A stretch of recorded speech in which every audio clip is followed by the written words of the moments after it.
Let's head back out to Jordan Elder. She is out in Ingram. Is that right, Jordan? Tell us where you're at and what you're seeing. We are at the Blue Oak RV Park right now with the owner, Lorena Guillen. As the sun has come up, the devastation here has become so clear.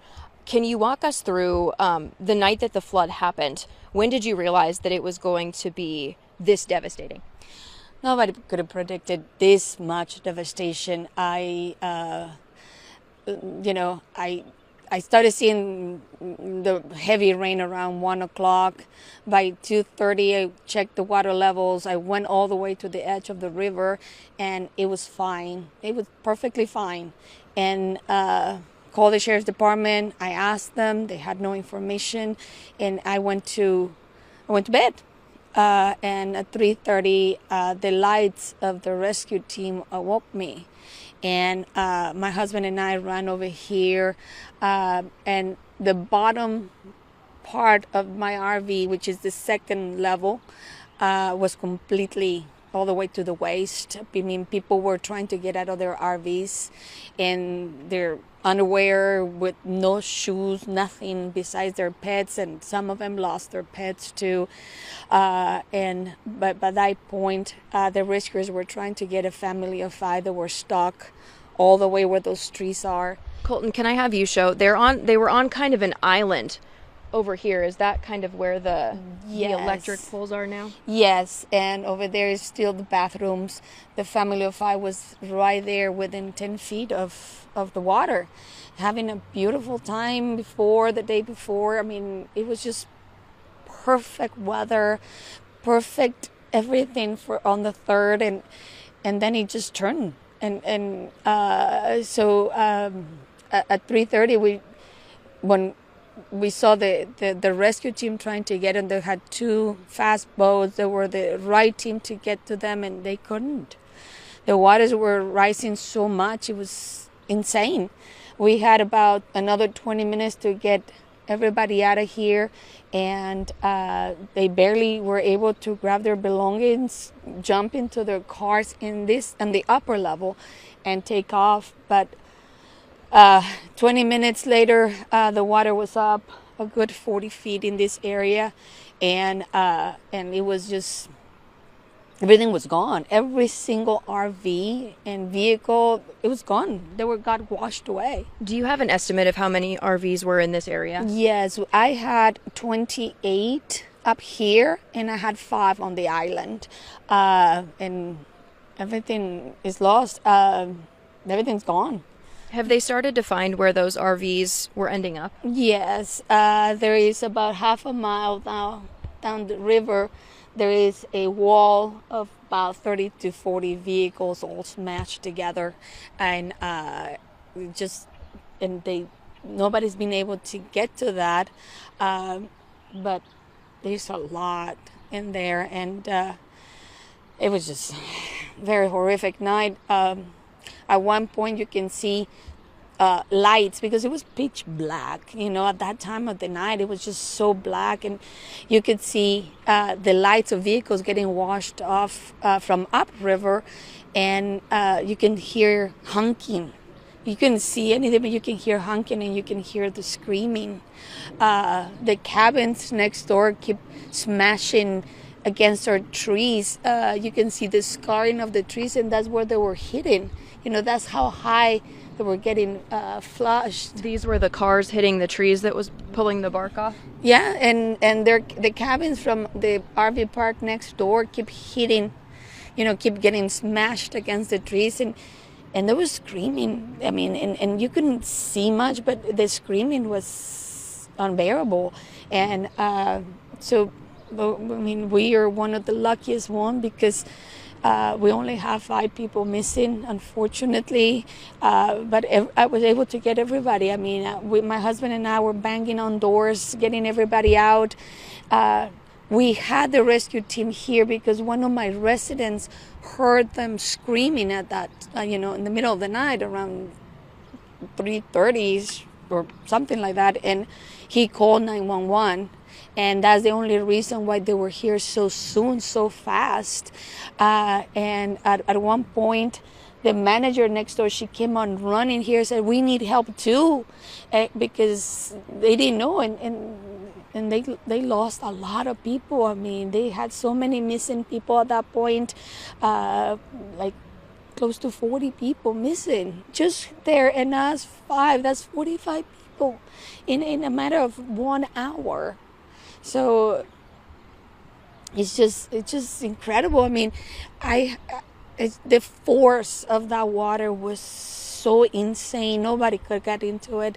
That my resident, that was the one that called 911. He was trying to get to the family, and all the way to his waist, and debris hitting him, and he was yelling, "Please throw me your baby," and they couldn't, and they got swept away, and we all saw it, and we all heard them. And the person that was trying to rescue them, what ended up happening to them? He got out just with his clothes on. He lost his pets as well, and he had just moved in to enjoy the beautiful summer that we were having. The temperature was right. I mean, you have to understand, Kerrville it's an amazing community, small town, but on 4th of July, we go all out, and we hadn't been able to because of the drought, so everybody was mindful of the fireworks and things like that. But this 4th of July, it was the perfect weather. I mean, it was gonna be in the 80s, 90s, and it had been raining, so everything was kind of wet already. So, and it was perfect, because we could go crazy with fireworks. So everybody was so happy, and everybody was we're gonna have the best 4th of July ever. Every restaurant had bands playing, everybody, and we were all full. I mean, there were tents camping along the river all the way to New Braunfels. And what happened to them? I mean, there is no way to account for those people. I mean, I just don't know what's going to happen now.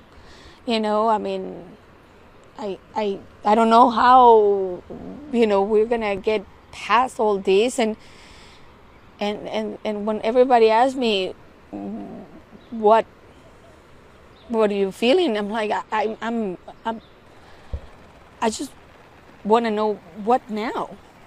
Like, I have bills to pay today, not in 3 months. I have a restaurant with employees that they need to work to make a living. You think, 2-3 days off. A lot of my employees live day by day, and so do I. My husband and I bought this property 4 years ago as our retirement plan, as our little piece of paradise, and that's what it was. Has anyone from the city, the county, the state, have they come to visit you? No, not at all. Not one single one. And that's why, I'm talking to you guys to bring awareness of the area. We need so much help. I mean, I'm just don't understand why we have so many military bases in Texas with people there right now. Why couldn't they be here now? I mean, San Antonio alone is just an hour away. We have Lackland, we have Fort Sam Houston, Del Rio has a military base, El Paso. Everybody could have been here that day to help, because yes, I understand the National Guard is rescuing and recovery, which is obviously essential, but that wall of cars half a mile down here with 30-40 vehicles, they have to look. That is part of the recovery, because I know there's bodies buried in there. We know that. I mean, every time we tried to get some of the debris against the tree, we're afraid that we're going to find somebody in the middle of it. So the clean up is part of looking to see what they can find. Maybe I don't know. I just think we should have gotten help a lot more, because all the cleanup that has happened here, and believe me, it's very clean up. They already dug up a car from my parking lot, and that was completely buried. It was done by volunteers. I had probably about 60 or 80 people in here volunteering, helping. And that's how we were able to clean this much up and be able to drive over. But that's it. I mean, we need the military. We need our military here to help us with this incredible disaster. I mean, I have some of my customers are in their 90s, and no one has ever seen a flood with this magnitude. No one, not even the 87, the 98, the 2000 and whatever. No, this is a 500-year flood. So you mentioned that you were out knocking on doors telling people to evacuate.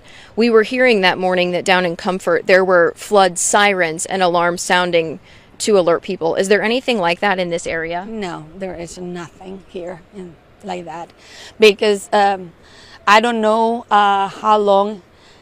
I think Comfort was, I'm going to say, lucky enough because we were already alerting the authorities at 3:30, so they knew there was water going that way. They knew it, so they had a little bit of warning, more than we did because we had no warning. And then I just want to show people there's still water over here, but Yes. You say this is not actually where the river is supposed to be. This is still technically drainage. Yes, that is correct. The river is, if you see that electrical on that tree, the river should be about 3 or 4 feet below that. Wow. So this is all still draining. Again, we are at the Blue Oaks RV Park. There's restaurants here. There were cabins here. We've been speaking with Lorena Guillen, who is the owner. It's a very troubling scene out here. We're going to continue capturing this video for you. For now, we're going to send it back to you guys in studio.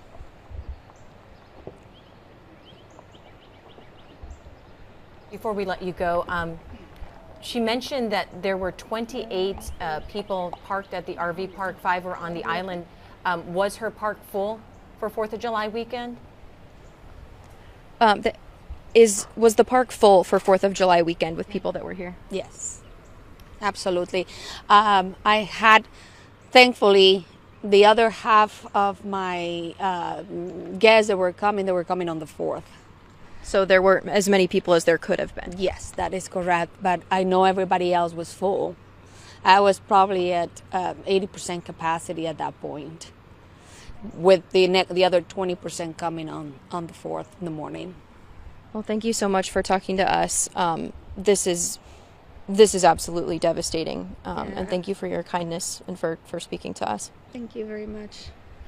And Jordan, let her know that we will get her name to city and county officials to get her the help that she needs, and your exact location so that they know where search and rescue folks can look, especially when she believes, right, there are people downstream. Yeah, because there's resources available, absolutely resources available. The governor has already said that as much, but I'm sure they're searching on search and rescue right now. All right. Thank you, Jordan.